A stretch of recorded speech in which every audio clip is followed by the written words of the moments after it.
బాబుని అనిపించాడు. గణ గణ గణ గణ ఆంధ్ర తెలంగాణ అది సూపర్ డూపర్ జోడి మందేలే. తమ్ముడు పవన్ కళ్యాణ్ షూటింగ్ జరుగుతుంది.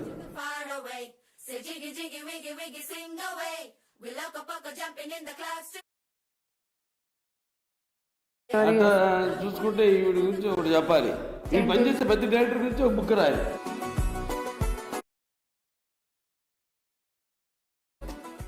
నమస్కారం. Welcome to the interview. Thank you. And ముందుగా గండ్రగొడ్డలి పట్టిన యమధర్మరాజు, మరణాన్ని వణికించిన మహారాజు, డాకు మహారాజు ఇక్కడ ఉన్నారు. నమస్తే సార్. ముందుగా తెలుగు ఫిల్మ్ ఇండస్ట్రీలో 50 సంవత్సరాలు సక్సెస్ఫుల్గా పూర్తి చేసినందుకు మీకు హార్దిక శుభాకాంక్షలు సార్. తెలుగు వారికి పెద్ద పండగ సంక్రాంతి పండగ. అండ్ సంక్రాంతికి రిలీజ్ అయిన సినిమాని ఇంకా పెద్ద పండగలాగా సెలబ్రేట్ చేసుకుంటాం తెలుగు ఇండస్ట్రీ వాళ్ళం. సో మీరు ఏ సంక్రాంతికి ఏ సినిమా రిలీజ్ చేసినా అదొక బ్లాక్ బస్టర్.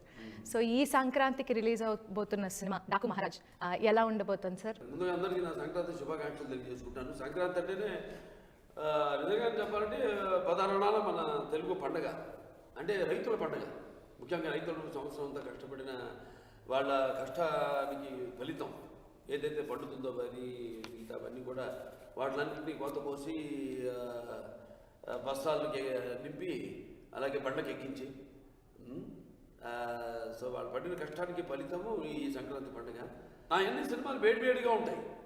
అంటే లార్జర్ దెన్ లైఫ్ చూస్తారు సినిమాల్లో. ఈ పొట్లాట్లు, గోడవలు ఇవన్నీ బాగా ఎక్కువ ఉంటాయి. కాబట్టి ఈ యొక్క ఏదైతే నన్ను భోగి మంటలకి అదే తోడు నా సినిమాలు కూడా బాగా వేడి పుట్టించే సినిమాలు. కాబట్టి సంక్రాంతికి విడుదలైన సినిమాలన్నీ కూడా అంత ఘన విజయం సాధించాయని నేను అనుకుంటున్నాను. అంత ఘన విజయం సాధించాయని నేను అనుకుంటున్నాను. లాస్ట్ పొంగల్ బాబీ గారు ఒక సినిమా రిలీజ్ చేశారు. సో ఈ పొంగల్ ఆయనతో వర్క్ చేయడం మీకు ఎలా ఉంది? అండ్ ఆయనతో వర్కింగ్ ఎక్స్పీరియన్స్ ఎలా ఉంది సార్? ఏదైనా ఒక సమిష్టి కృషిని నమ్ముతాను నేను ఇప్పుడు. సమిష్టి కృషి దాని ఫలితమే వాళ్ళ ఈ యొక్క పిక్చర్ డాకు మహారాజ్. ఈ క్యారెక్టర్ త్రూఅవుట్ కనిపిస్తే బాగుంటుంది మా హీరో అని అభిమానులు అనుకుంటారు. అట్లాంటిదే ఆదిత్య తీసేసారు.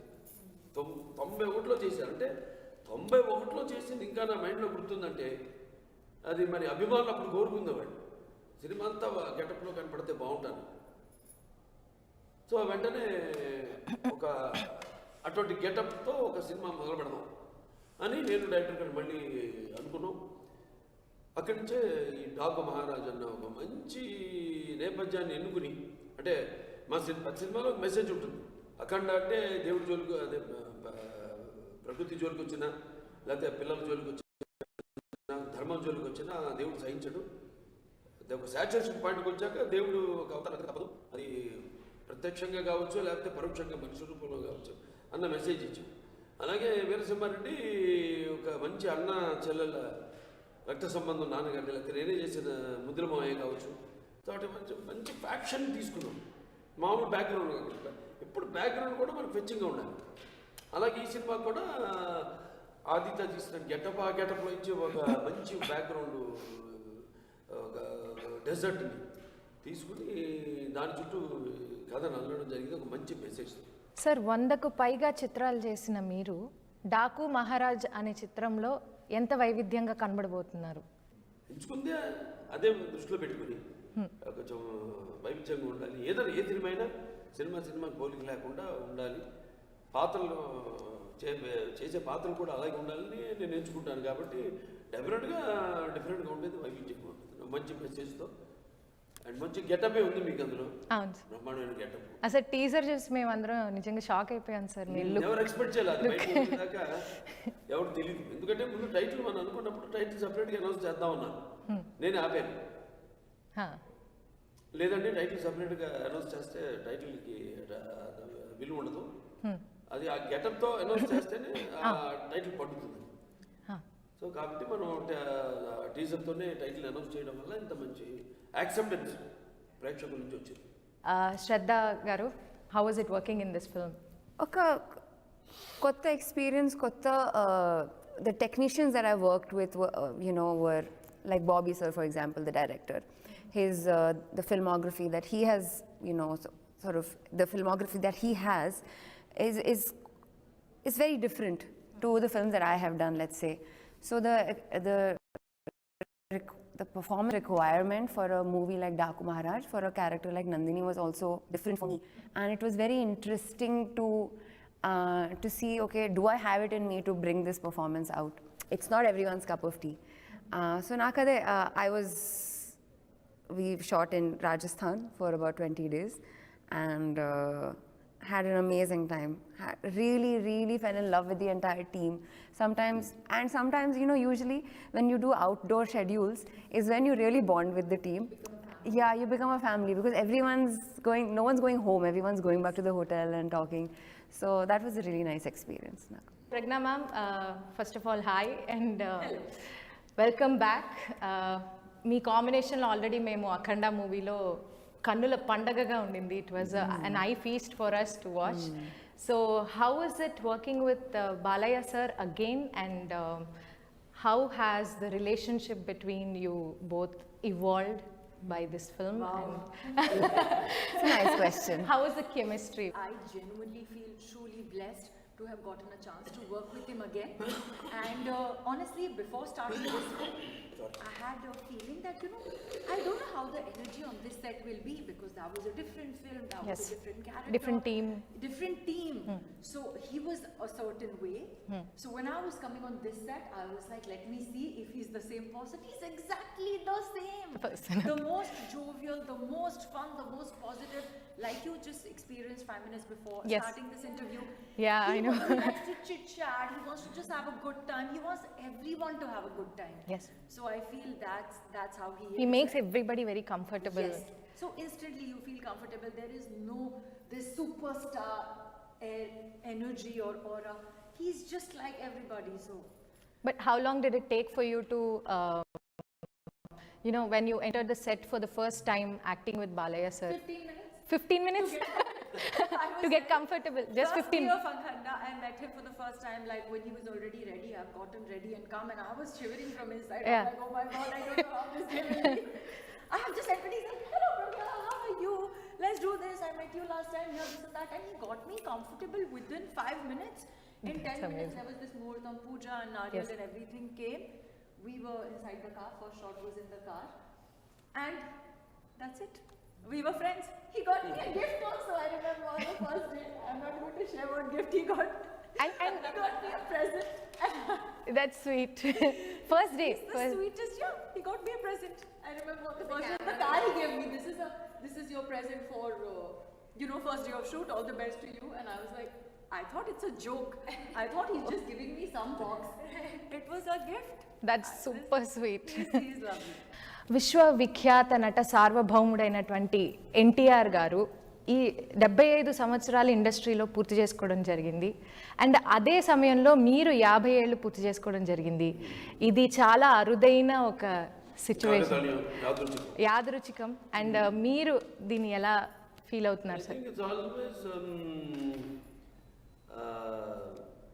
నా విషయంలో వచ్చేసరికి ఏదో ఎటువంటిది ఒక విస్ఫోటనం అంటాం, అంటే సమ్ కాన్సిలేషన్ ఎప్పుడో కానీ జరగదు. నేను ఎప్పుడు చెప్తుంటాను, నాన్నగారు పుట్టినప్పుడు అయితేనేమి ఏదో జరుగుంటుంది, ఒకటి ఒక తోకచుక్కో ఏదో ఒకటి అటువంటిది జరిగితే కానీ అటువంటి మహానుభావుడు ఆయన పుట్టడం జరగదు. సో అటువంటిది యుగానికి ఒక్కడు అంటారు. నేను ఆధ్యాత్మికంగా ఎంతో దాన్ని బాగా లోతులో ఉంటాను కాబట్టి వాటి గురించి ఆలోచిస్తాను కాబట్టి ఇదంతా భగవంతుడు ఒక అభిష్టం మేరకే ఇలా జరిగిందని నేను అనుకుంటాను. సార్, డాకు మహారాజ్లో బాగా యాక్షన్ సీక్వెన్సెస్ ఎక్కువ ఉన్నట్లుగా మాకు కనిపిస్తుంది సార్ ట్రైలర్ చూస్తుంటే. సో యాక్షన్ సీక్వెన్సెస్లో మీ ఎక్స్పీరియన్స్ ఎలా ఉండింది? అండ్ ఏదైనా కొంచెం ఎగ్జైట్ అయిన సీన్ కానీ మిమ్మల్ని ఇబ్బంది పెట్టిన సీన్ కానీ అలా ఏమైనా జరిగిందా యాక్షన్? నా కథ మొదటి నుంచి నేను ముందు డిస్కషన్ అప్పుడే అనుకున్నట్టు అందరికీ ఆమోదయోగ్యం మేము అది చూసుకుంటాము.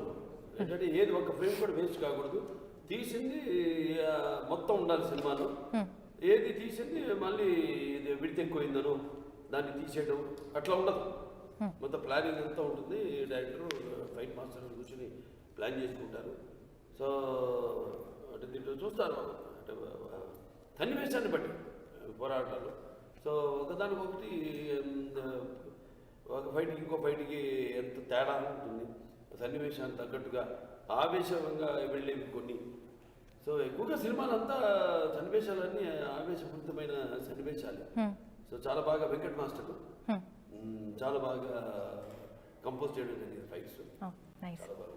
So how was it working with Bobby sir? What was your experience? The most passionate filmmaker I have ever seen. And also really, you know, like we see our director, producer, cinematographer as our co-workers. We work with them. But you never really get to know them as humans. But a little bit I got to speak to Bobby sir about his upbringing and how he got into films, his journey. And it's really like, I think he should write a book someday because that story is... చూసుకుంటే ఈవిడ గురించి ఒకటి చెప్పాలి. ఈ పనిచేసే ప్రతి director గురించి ఒక బుక్ రాయాలి. Because it's very selective. ఈవిడ కూడా అంతే. ఆ బుక్లో 50 pages అంతే. వీళ్ళందరూ చాలా సెలెక్టివ్.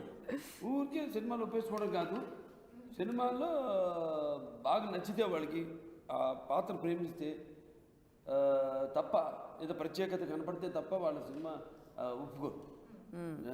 నాకు తెలిసి వేళ్ళలో లెక్కెట్టచ్చు వాళ్ళు చేసిన సినిమాని. అంటే ప్యాషన్, మంచి ఏదో కొత్తతనం వస్తే తప్ప రొటీన్ సినిమాలు చేయకూడదు. చేసే 4-5 మంచి పేరు చిరస్థాయిగా నిలబడిపోయే సినిమాలు చెయ్యాలి అన్నది.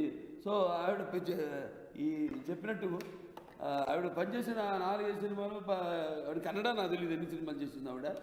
మమ్మల్ని ఫిల్మ్స్ యాక్టెడ్ కన్నడ, తమిళ్లోనే జాస్తి సార్. తమిళ్, తెలుగు, కన్నడలో 4. కన్నడలో 4. తమిళ్లో ఒక 11 or so. యా, విక్రమ్ సరే. సో అలా పనిచేసి ప్రతి డైరెక్టర్ మీద ఎందుకంటే అంత సెలెక్టివ్గా ఉంటారు కాబట్టి ఏదో ప్రత్యేకత ఉండబట్టే కదా ఆ సినిమా ఒప్పుకోవడం అంటే గొప్ప నా ప్రకారం. మిమ్మల్ని చాలా రకాలైన క్యారెక్టర్స్లో మేము చూస్తూ వచ్చాము and we enjoyed each and every character that you played so far. So how is this role in Daku Maharaj going to be different from the other roles you've done? Actually, it is the most different character that I have ever played on screen. Okay. I feel I have never been so de-glam before. This is Okay. a very strong performance-oriented sort of a role. And I feel so grateful to Bala sir for having given me this role because there were some parts which were, while shooting, he realized that was seeming a little weak. And he's like, Pragya, people will not accept you do this role. We need to make this a bit more strong and powerful, and he worked on that. You know, on a film set, people really don't look out for another person. Yes. For him, his job is to come do his lines, whatever, and leave. Why will he get into what is Pragya doing in this scene? He's like, no, I think Pragya needs a little bit more elevation. So he's like, no, we need to rework this scene a little bit. I'm so grateful that, you know, we did a little bit of work on set and it's like even నాలుగోడ Bhagavad Kesari serial ఉంది, climax అన్నారు. నన్ను అడిగితే వేరే ఎవరైనా అంత డెప్త్లోకి పాత్రలోకి వెళ్ళి ఒప్పుకోరు. ఫ్రాంక్గా చెప్తున్నాను. అంటే అమ్మాయిని ఫైట్ చేయడం ఇది అది వేరే వాళ్ళు యాక్సెప్ట్ చేయరు. నాకు వచ్చింది ఛాన్స్ వచ్చినప్పుడు నేను దాన్ని సద్వినియోగపరచుకున్నాను. ఎందుకంటే నా తెలుసు సినిమా ఏంటి, సినిమా అసలు వెనకాల మెయిన్ కథ ఏంటి, మనం ఏం చెప్పదలుచుకున్నాం, మెసేజ్ ఏమి ఇవ్వదలుచుకున్నాం అన్నది కరెక్ట్గా వెళ్ళాలి. జనంలోకి వెళ్ళాలంటే కొన్ని మనం ముందే ఊహించుకోవాలి. డెఫినెట్గా జనం ఆదరిస్తారు మనం అనుకుంది అన్నది. అందుకే నేను ఫైట్ చేయకుండా అసలు క్లైమాక్స్లో మొత్తం ఆవిడకి అవకాశం ఇచ్చేసా ఫైట్ చేయడానికి శ్రీలకి. అలాగే ఈ సినిమాలో కూడా పాత్ర ఆవిడతో మంచి మా పేరు అఖండాలో మంచి పేరు వచ్చింది మా జోడీకి. సో ఏం చేయాలి, జోడీకి అని కాదు, ఎక్స్పెక్టేషన్ ఉంటుంది. ఒక ఎక్స్పెక్టేషన్ నా సినిమా అన్న తర్వాత మా ఇద్దరు కాంబినేషన్ అన్నాక ఒక ఎక్స్పెక్టేషన్ ఉంటుంది. ఎంతవరకు మనం దాన్ని ఎంతవరకు తీసుకెళ్ళాలి అని ఆలోచించి నేను చెప్పాను. లేదు, ఒక సీన్ యాడ్ చేసాం సినిమాలో, ఆ సీన్ నేను యాడ్ చేయించుకున్నాను. ఎందుకంటే ఆవిడ పాత్ర కూడా హైలైట్ అవ్వాలి, మెసేజ్ ఉండాలి సినిమాలో. మెసేజ్ లేకుండా ఒకే ఒక ప్రాబ్లం పెట్టుకుని దానంటే పడుతుంటే అది పూర్తిగా మా ఒక కాంబినేషన్కి న్యాయం చేసిన మనం అమ్మో. అఖండ తర్వాత అఖండాలో ఆల్రెడీ బాక్సులు బద్దలైపోయాయి, మొత్తం థియేటర్లో స్పీకర్లు కాలిపోయి పేలిపోయి ఏదేదో జరిగిపోయింది. సో మరి ఈ సినిమాలో కూడా సేమ్ ఎక్స్పీరియన్స్ మీరు ఇవ్వబోతున్నారా? తమన్ గారి మ్యూజిక్ గురించి కానీ ఆయన బీజిఎం అంటేనే చాలా స్పెషల్, అండ్ మీ కాంబినేషన్లో బీజిఎం అంటే ఇంకా ఇంకా స్పెషల్ కాబట్టి ఎలా ఉండబోతుంది సార్? బాగుంటుంది, చాలా బాగుంటుంది, అద్భుతంగా చెప్తాడు కదనే. నా సినిమానిగా ప్రత్యేకంగా అతని పూనుతుందని, పూనకం వచ్చినట్టు చేస్తారు. పూనకం వస్తుందని చాలా చాలా బాగా నేను 2 వీళ్ళు చూడడం జరిగింది. ఓకే, చాలా అద్భుతంగా, చాలా ఎక్స్ట్రాడినరీగా ఇచ్చాడు మ్యూజిక్, సాంగ్స్ అనంత, అలాగే లిరిక్స్ కూడా. అటు కాసర్ల శ్యామ్ గారు కానివ్వండి, ఇటు అనంత శ్రీరామ్ గారు కానివ్వండి, చాలా అద్భుతంగా వాళ్ళు రాయడం. ఏదైనా మళ్ళీ ఏంటంటే సన్నివేశాన్ని వివరించడం దర్శకుడి యొక్క బాధ్యత, క్యాప్టెన్ ఆఫ్ ద షిప్. మరి అంత బాగా వాళ్ళ దగ్గర నుంచి రాబట్టుకోవడం, చెప్పే విధానాన్ని బట్టి ఉంటుంది. ఎంత ఎమోషన్తో మనం చెప్తాం, ఎంత మన అడిగిన దానికి వాళ్ళు స్పందిస్తారనేది వెరీ ఇంపార్టెంట్, చాలా ఇంపార్టెంట్. సో అలాగే అద్భుతంగా వాడు రాయడం జరిగింది పాటలు, అలాగే అద్భుతంగా పాట